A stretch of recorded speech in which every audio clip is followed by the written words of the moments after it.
Singapore. As a boy, Professor Brian Schmidt used the cheap telescope his parents bought him to look at the starry Alaskan sky.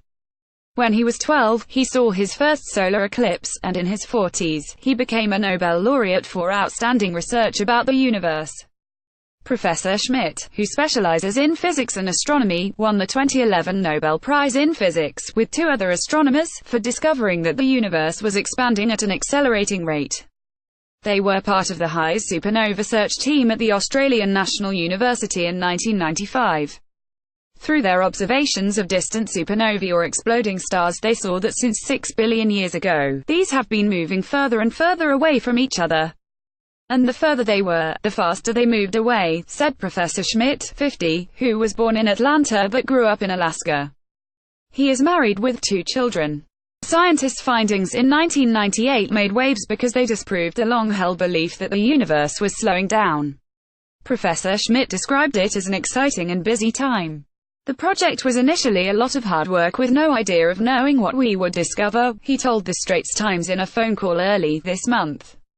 In the end, we weren't sure what to believe because it seemed so crazy, he said. The experiment started to measure the weight of the universe involved 3.5 years of measuring how far objects in space, such as planets and stars, were from each other. The stars included Type 1a supernovae that emit about 5 million times the brightness of the Earth's sun. Astronomers struggle with measurement, so they use brightness instead, Professor Schmidt explained. By measuring the brightness of the supernovae, the team were surprised to find out that the stars were traveling further and faster, a discovery that led them to their prize-winning research, proving that the universe was accelerating. It took years to finally sink in that it wasn't a mistake, Professor Schmidt said. 20 years on, there is little doubt about the team's work.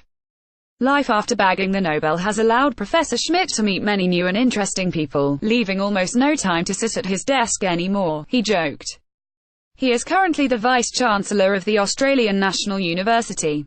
The university is working on creating the first digital map of the entire Southern Hemisphere to help astronomers.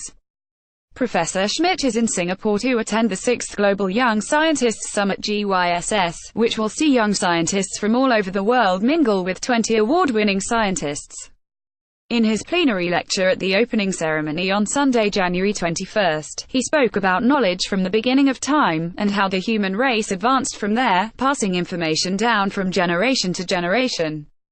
As humans, we wonder, we care, we think.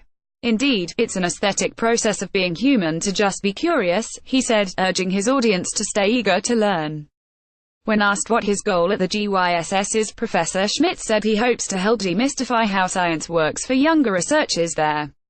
They might be confused about us, and think that we're geniuses that they've never seen before, but I want to help them understand the fields we work in and give them confidence, he said in the phone call. Echoing this in his lecture, he said each of you has the opportunity to contribute to those discoveries, and you may even well be a part of it.